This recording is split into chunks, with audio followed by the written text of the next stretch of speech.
제가 한 단어를 설명할 텐데요. 무슨 단어인지 한번 맞춰보세요. 사물의 가장 중심이 되는 부분. 사물의 가장 중심이 되는 부분. 이걸 뭐라고 하죠? 가장 중심이 되는 부분. 핵심입니다. 핵심. 어떻게 아셨어요? 주보 보셨어요? 네. 참 지혜로운 분들이에요. 그러니까 예배 오면 오늘 말씀이 무엇인지 이렇게 한번 주보에 제가 최선의 서비스를 해드리는 거예요. 말씀을 주보에 미리 다 넣어드리거든요. 한번 보시면 좋아요. 자, 그렇습니다. 핵심입니다. 무슨 일을 하든 핵심이 중요합니다. 핵심을 놓쳤다 하면 아무리 열심히 했어도 가장 중요한 것을 놓친 겁니다. 목적을 이루지 못한 것일 수도 있습니다. 공부를 잘하는 학생의 특징은 뭐예요? 핵심을 잘 파악하는 거예요. 핵심이 뭔지를 딱 잡는 거죠. 잘 가르쳐 주시는 선생님의 특징은 핵심이 뭔가를 정확하게 설명해 주시는 분이죠. 우리가 신앙의 삶을 살아가는 데 있어서도 핵심이 있을까요? 핵심. 정말 중요한 거 있겠죠? 맞아요. 우리 신앙생활에도 핵심이 있습니다. 보통 우리는 믿음의 삶을 사는데 어떠한 모습인가 하면 겉으로 보이는 모습, 또 겉으로 보는 모습에 아주 익숙합니다. 그래서 누가 이렇게 신앙생활하는 걸 보면 겉으로 보이는 걸 보고 저분 참 신앙생활 훌륭하게 한다 이렇게 말할 수도 있고요. 또 내가 무엇인가 열심히 하고 예배도 또 성령 공부도 성령의 은사도 받고 사역도 막 열심히 하고 뭔가 한 것을 보면 그래도 내가 신앙생활을 잘하는구나 라고 생각하기도 합니다. 그런데 좀 생각해 보면 과연 우리가 신앙생활하는 모습이 겉으로 신앙생활하는 것인지 아니면 정말로 중요한 그 중심, 핵심을 잡고 신앙생활을 하는 것인지 물어볼 필요가 있어요. 우리는 너무나도 쉽게 겉으로 보이는 것에 의해서 우리 스스로 아니면 다른 사람을 평가하거나 판단하기도 합니다. 자, 내가 정말 핵심을 잡고 있는가를 물어보려면 한번 우리의 영적 삶이 어떠한가를 이렇게 돌아볼 필요가 있어요. 어젯밤에는 집회하면서 찬양하고 뜨겁게 기도하고 눈물도 흘리고 아멘 아멘 하고 막 은혜 충만히 받았는데 오늘 아침에 일어나자마자 그냥 눈에 보이는 게 가슴 아프게 하든지 누가 막 말다툼을 한다든지 어제 받은 그 은혜는 어디로 간지 싹 사라져버리고 말아요. 우리가 신앙의 삶을 살고 있지만 사실 그런 일은 너무나도 많습니다. 작은 일에도 너무나도 쉽게 낙심하고요. 자존심 상하는 것을 견디지 못하고 무시받는 것을 참지 못하며 마음의 평화를 지키기가 쉽지 않습니다. 도대체 무엇이 문제일 걸까요? 우리가 무엇을 놓치는 것일까요? 내가 그렇게 눈물 흘리며 기도하고 찬양했던 그 모습이 어디를 가버린 걸까요? 우리는 다 동일한 믿음을 고백합니다. 예수 그리스도께서 우리를 위하여 십자가에 죽으심으로 우리가 예수님을 믿을 때 우리에게 영원한 생명이 주어지고 우리는 구원을 받은 하나님의 자녀가 되며 또한 성령님이 우리와 함께 한다고 하니 놀라운 사실을 우리는 진리로 믿고 동일하게 고백을 하고 있습니다. 하지만 우리가 살아가는 삶의 자리에서 어떤 일이 생길 때, 어떤 상황에 부딪힐 때 그때에도 여전히 우리는 그 믿음의 능력을 발휘하고 있나요? 저도 종종 제 모습을 보면서 어떤 때는 그냥 용기와 희망을 가지고 목회에 막 매진하다가도 어느 순간인가는 내가 뭐 이렇게까지 할 필요 있어? 라는 생각에 빠질 때도 있어요. 도대체 제 믿음이 어디로 간 거죠? 도대체 우리의 믿음은 제대로 정확하게 필요한 때에 작동하고 있나요? 과연 우리는 핵심을 잡고 있나요? 구약의 사사기 마지막 장 마지막 절에 가보면 이러한 말씀이 있습니다. 같이 읽어봅니다. 그때에 이스라엘에 왕이 없으므로 사람이 각기 자기의 소견에 옳은 대로 행하였더라. 그때에 이스라엘 백성들이 가나안 땅을 차지하죠. 여호수아의 지도력 아래에 그것을 점령하고 각 땅을 분배받고 그들에게 사명이 주어집니다. 그런데 그 이후에 그들은 극심한 혼란에 빠집니다. 사사시대죠. 바로 그때 왜 혼란에 빠졌는가를 성경은 분명히 말합니다. 이스라엘의 왕이 없으므로 각기 자기 소견에 옳은 대로 하였더라. 이스라엘의 왕이 없으므로, 왕이 있었어요? 없었어요? 없었죠. 초대왕 사울은 한참 후에 나오죠. 왕이 없었어요. 근데 정말 왕이 없었나요? 정말 왕이 없었나요? 왕이 있었죠. 누구예요? 하나님. 그들에게는 하나님 왕이 계셨어요. 그런데 왕이 없는 것처럼 살았던 거죠. 자기 생각, 자기 뜻에 옳은 대로 살다 보니 그렇게 그 사회가 혼란했어요. 영적으로 혼란하고 그들의 삶이 아픔과 갈등과 고난의 연속이 될 수밖에 없었던 거죠. 우리가 믿음으로 산다고 하지만 우리의 삶에 그러한 일들이 일어나는 것은 무엇 때문일까? 우리가 각기 자기 소견에 옳은 대로 살기 때문이 아닐까요? 내 생각이 옳다고 믿긴 해요. 각자가 내가 옳다고 생각을 해요. 그런데 정작 중요한 게 빠졌어. 왕이 없는 거죠. 그렇다면 핵심은 무엇입니까? 핵심은 바로 우리의 영적 삶에서 중심이 되는 가장 중요한 그것, 바로 누가 왕인가라고 하는 물음입니다. 누가 왕인가? 이것이 우리 영적 삶의 중요한 핵심입니다. 혼란과 미성숙함, 이 모든 문제는 핵심을 놓친 데에서 온 것이었어요. 겉으로 신앙생활하는 동안 중심, 핵심을 등한시했던 것이죠. 열심히 예배하고 섬기고 사역하는 모습을 겉으로는 보였지만 여전히 흔들리는 이유, 여전히 우리의 삶에서 거룩한 열매가 빈약한 이유, 우리의 관계와 삶에서 평화와 기쁨이 사라지는 이유, 왕이 없기 때문이 아닐까요? 우리 인생에서 왕이 누구냐라고 하는 것은 가장 중요한 물음입니다. 이 물음은 우리를 핵심으로 이끌어 갑니다. 내 인생의 주인이 누구인지 결정하고 인정하고 그리고 그렇게 순종하며 사는 삶, 그것이 신앙생활의 핵심이에요.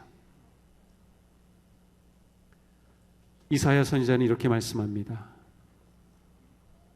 내 생각은 너희 생각과 다르며 너희 길은 나의 길과 다르다. 주께서 하신 말씀이다. 하늘이 땅보다 높듯이 나의 길은 너희 길보다 높고 나의 생각은 너희의 생각보다 높다. 자, 우리의 문제는 무엇입니까? 하나님의 생각과 내 생각이 같다고 착각하는 것입니다. 하나님의 길이 내가 지금 가는 길이라고 착각하는 것이죠. 겉으로 신앙생활하는 경우 더 쉽게 착각합니다. 겉으로 보이는 것 가지고 그렇게 판단하기 때문이죠. 그런데 문제는 하나님께서 보실 때 그게 아니다라고 하신다면 그것이야말로 문제입니다.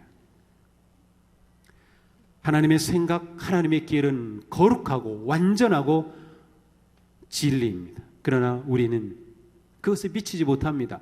우리가 아무리 지혜롭게 생각한들, 우리가 아무리 이것이 옳은 길이라고 생각한들, 그것이 하나님의 생각과 하나님의 길을 따라갈 수 있을까요? 하나님의 생각과 우리의 생각은 다릅니다.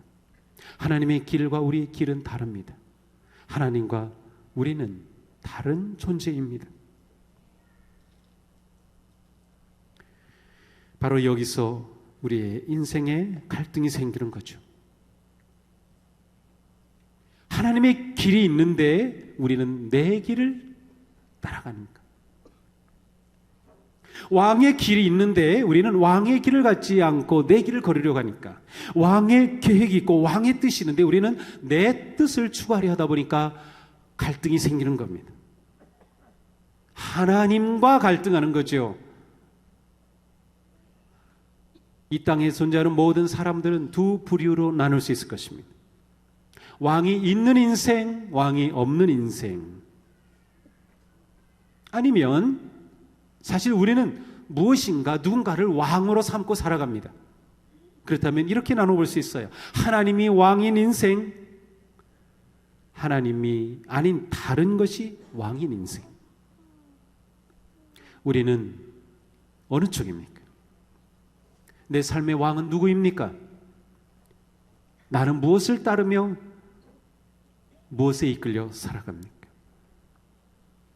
하나님의 생각과 방법은 나의 생각과 방법 다릅니다. 하나님을 왕으로 모셨다라고 하는 것은 하나님의 뜻, 하나님의 생각, 하나님의 계획, 하나님의 길에 내 인생을 맞추는 삶을 살아요. 왕이시기 때문에, 왕의 명령이기 때문이죠. 하나님이 왕인 사람은 성공과 형통의 개념이 다릅니다. 내가 원하고 내가 계획하고 내가 뜻하는 것을 이룬 것 가지고 성공이라 하지 않습니다. 내가 원한 것을 이루었다고 형통이라고 하지 않습니다. 하나님을 왕으로 모신 사람은 무엇을 하였든 어떤 일을 이루었든 바로 이 모든 것은 주님이 하셨습니다 라고 고백할 수 있는 그것을 성공이고 그것을 형통이라고 부릅니다. 이것이 우리가 추구하는 진정한 형통이고 이것이 우리가 추구하는 성공입니다. 이것을 가리켜 우리는 승리하는 삶이라고 말해요. 그러므로 내가 보기에 이것은 너무나도 보잘것없어요. 나는 이러한 것을 계획했는데 이것이 이루어지지 않았어요. 세상은 우리 보고 실패했다고 하죠. 그러나 내가 이 모든 것을 추구하는 삶에서 하나님의 뜻을 구하였고 하나님의 뜻에 순종하였고 하나님을 의지하였다면 내 눈에는 보잘것없지만 그것이 성공이고 형통이에요. 하나님을 왕으로 모신 사람은 다른 거죠. 다른 해석을 합니다. 자, 그러므로 우리가 진정으로 하나님께 바쳐야 할 것은 바로 우리 자신입니다. 우리는 하나님께 많은 것을 드리죠. 우리의 재능, 우리의 시간, 우리의 열정, 우리의 건강, 우리의 재물 하나님께 드립니다. 그런데 하나님께 드리는 우리에게서 더 중요한 것은 바로 우리 자신을 하나님께 드리는 것. 우리 자신, 우리의 심장을 하나님께 드리는 것이죠. 그것이 진정한 헌신, 그것이 진정한 예배, 그것이 진정한 드림입니다. 사도 바울은 로마서에서 말씀하죠. 여러분의 몸을 하나님께서 기뻐하실 거룩한 산 제물로 드리십시오. 이것이 여러분이 드릴 합당한 예배입니다. 여러분 자신을 하나님께 거룩한 제물로 드리라. 내가 제물 되어 하나님 앞에 드리는 것이 예배입니다. 내가 제물이 되는 것. 내가 어떻게 제물이 됩니까? 구약시대에는 하나님께 제사 드리기 위해 동물을 잡았어요. 피를 흘리고 동물이 죽죠. 그리고 그것을 각을 떠서 제물로 드리고 번제, 모든 제사의 가장 핵심인 번제 다 온전히 하나님 앞에 태워드렸어요. 나라고 하는 형체가 없어지는 거예요. 나라고 하는 모습이 아예 없어지는 거예요. 다 태워드리게 되어 있어요. 이것이 진정한 드림, 진정한 헌신, 진정한 예배의 의미였습니다. 자, 그렇다면 내가 하나님께 내 삶을 드린다, 나 자신을 드린다, 그것은 바로 내 안에는 모든 것이 죽는 것입니다. 내 고집, 내 자랑, 내 교만, 내 성질, 내 욕심, 내 탐욕이 모든 것이 완전히 죽어 내가 하나님 앞에 제대로 된 제물로 드려지는 것이 우리의 예배가 되는 거예요. 자신이 죽지 않고서는 하나님께 온전히 드려질 수 없어요. 온전한 예배가 될 수 없는 거죠. 왕이신 하나님께 내가 죽은 나를 제물로 드릴 때 그것이 산 제물이 돼요. 죽은 내가 하나님께 산 제물이 된다는 거죠. 세상의 모든 생명은 죽음을 통해서 생명을 유지합니다. 오늘 아침에 식사하고 오셨죠? 식사하신 분들은 뭐를 드셨나요? 저는 오늘 풀만 먹었어요. 시금치, 콩나물, 그게 다예요. 오늘 제가 아침에 고기를 안 먹으니까, 그리고 주일에 배부르게 아침 먹고 나면 설교를 잘 못해요. 그런데 그것조차도 말이죠, 저를 위해 시금치가 싹둑 잘렸어요. 콩나물이 뽑혔어요. 죽은 거죠. 우리가 닭고기 좋아하고 뭐 소고기 좋아하고 뭐 삼겹살 좋아하지만 그거 먹을 때 얘가 나를 위해 죽었으니까 그래서 내가 너 먹고 산다, 그런 생각 해보시나요? 하나님께서 생명을 유지하시는 원리입니다. 무엇인가 죽어야만 사는 거죠. 예수 그리스도께서 십자가에서 죽으셔야만 우리가 살 수 있었던 거예요. 하나님께 나를 드리는 것은 바로 내가 죽는 것이, 내가 죽을 때 산 제물로 드려진다. 자, 사도 바울은 이와 같은 자기 죽음, 자기 깨어짐을 가리켜 뭐라고 표현합니까? 십자가에 못 박혔다라고 표현하고 있습니다. 나는 그리스도와 함께 십자가에 못 박혔습니다. 이제 사는 것은 내가 아닙니다. 그리스도께서 내 안에서 사시는 것입니다. 나는 십자가에 못 박혔습니다. 죽었다는 고백입니다. 그런데 놀랍게도 그가 죽었을 때 그리스도께서 그 안에서 사셔요. 거꾸로 말하면 죽지 아니하면 내 안에 그리스도께서 사시지 않아. 참으로 놀라운 일이죠.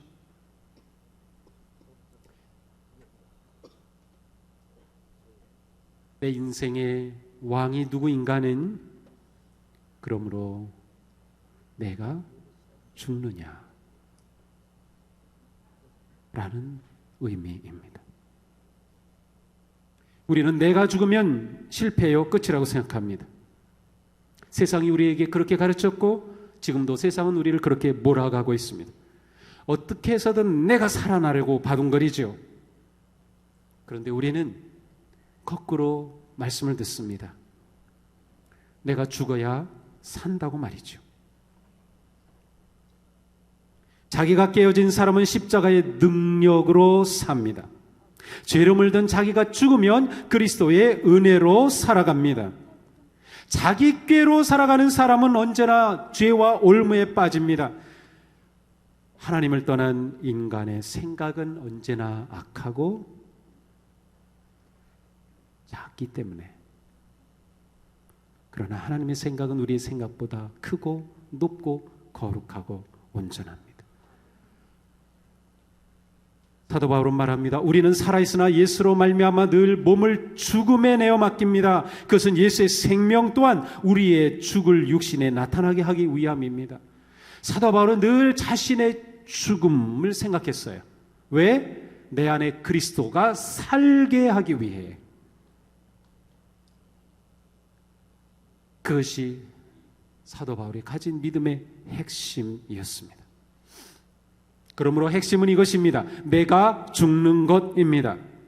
내가 죽은 사람으로 사는 것입니다. 내가 죽는 것은 거꾸로 말하면 하나님을 왕으로 모시는 겁니다.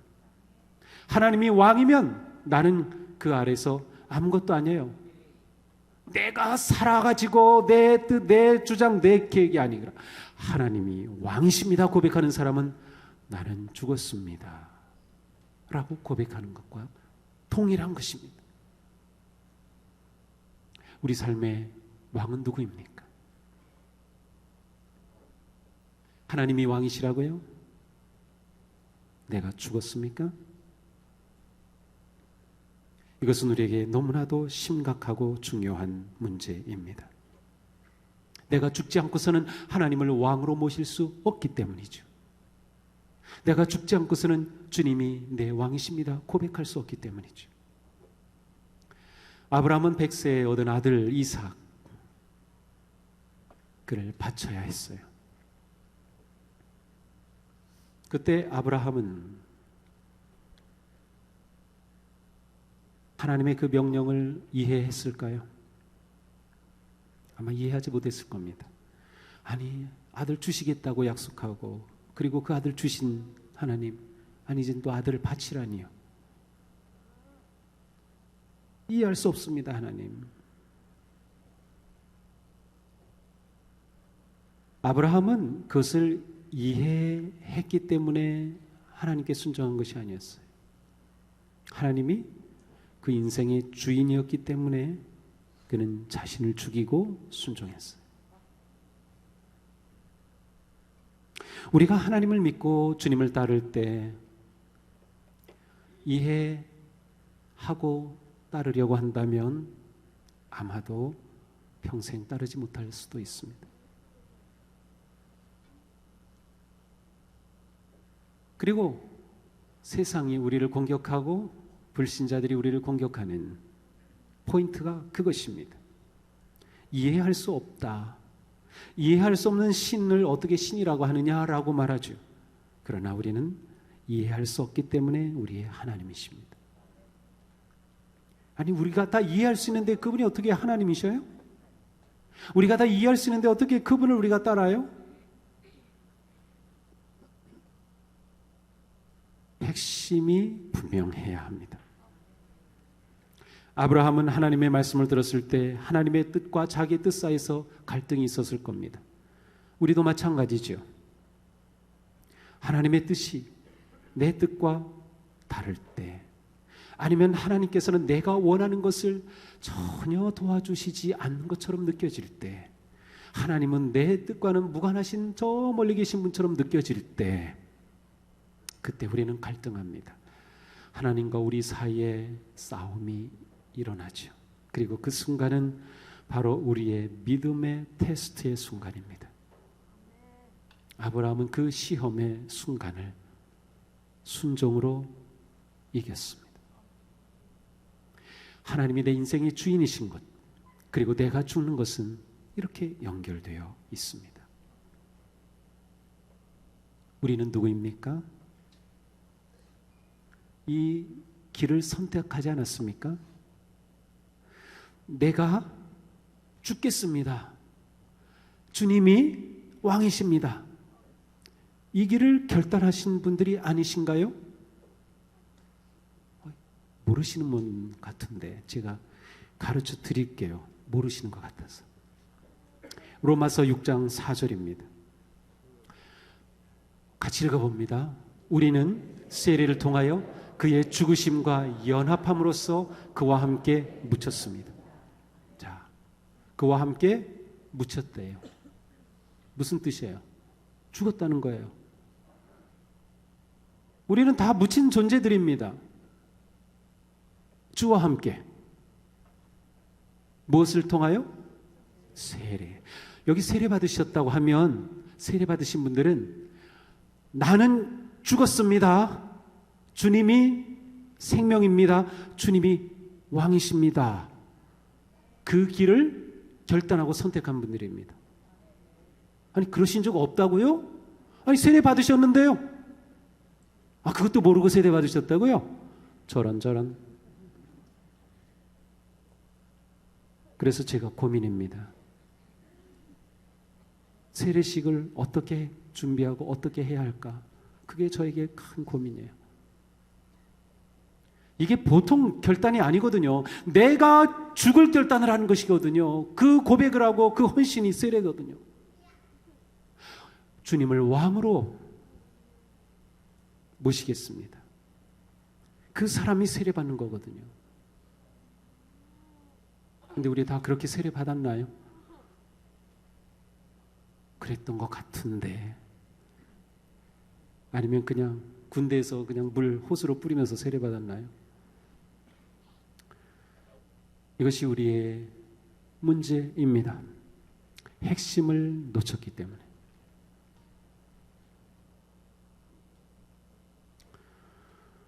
골프장 회원권 얻는 것보다 세례받기가 더 쉬운 시대에 우리가 살고 있습니다.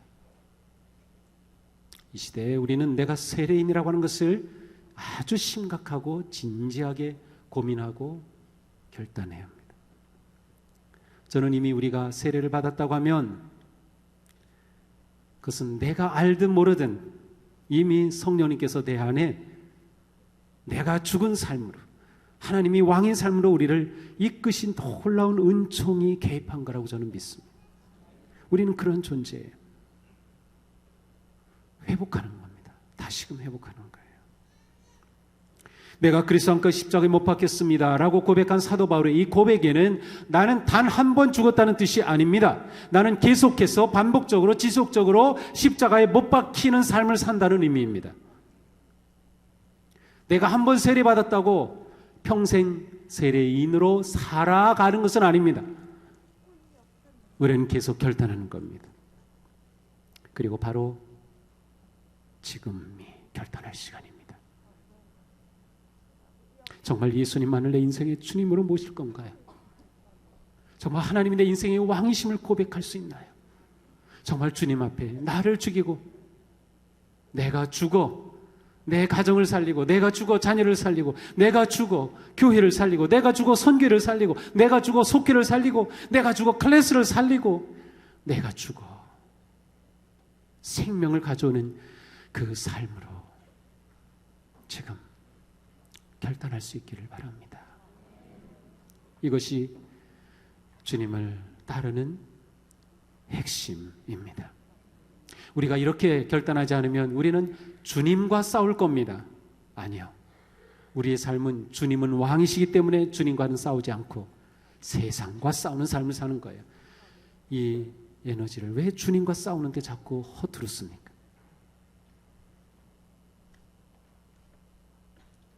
하나님은 나의 왕이시다. 예수님은 나의 주님이시다. 그러니 나는 그분을 왕으로 모시며 그분의 생각과 길이 내 무엇보다도 더 높으심을 인정하고 그분께 순종하겠습니다. 제 모든 것은 내려놓겠습니다. 이 결단으로 진정한 세례자의 삶, 진정한 성도의 삶으로 결단하기를 축복합니다. 이제 우리 같이 찬양하면서 결단의 마음을 다집시다.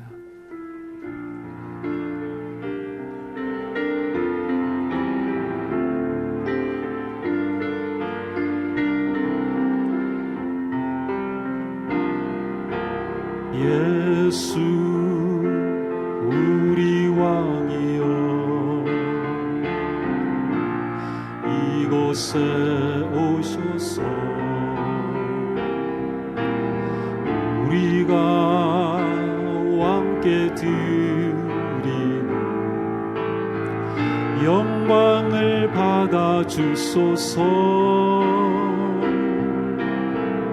우리는 주님의 백성, 주님은 우리 왕이라. 왕이신 예수님 오셔서 좌정하사 다스리소서. 예수 우리 왕이여, 우리 다시 손들고 고백합니다. 예수 우리 왕이여, 이곳에 오셔서 우리가 왕께 드리는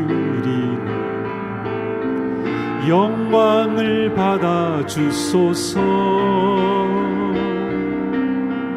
우리는 주님의 백성, 주님은 우리 왕이라. 왕이신 예수님 오셔서 좌정하사 다스리. 왕이신 예수님 오셔서, 왕이신 예수님 오셔서 좌정하사 다스리. 왕이신 예수님 오셔서, 왕이신 예수님 오셔서 좌정하사 다스리소서. 이제 오늘 다 같이 기도하겠습니다. 우리 합심으로 기도하겠습니다. 이 시간 주님 앞에 우리의 자신을 내려놓읍시다. 우리의 내 가지고 있었던 내 욕심, 내 이기심, 내 교만, 내 자랑, 내 중심적인 그 모든 것 다 내려놓고 주님, 제가 이제는 주님만 왕으로 섬기겠습니다. 주님만 왕으로 따르겠습니다. 주님의 생각이 제 생각보다 높음을 인정합니다. 주님의 길이 저의 길보다 높음을 인정하겠습니다. 저의 모든 죄된 것 다 죽이고 주님 앞에 나아가겠습니다. 이 시간 다 같이 합심으로 기도하겠습니다. 아버지 하나님.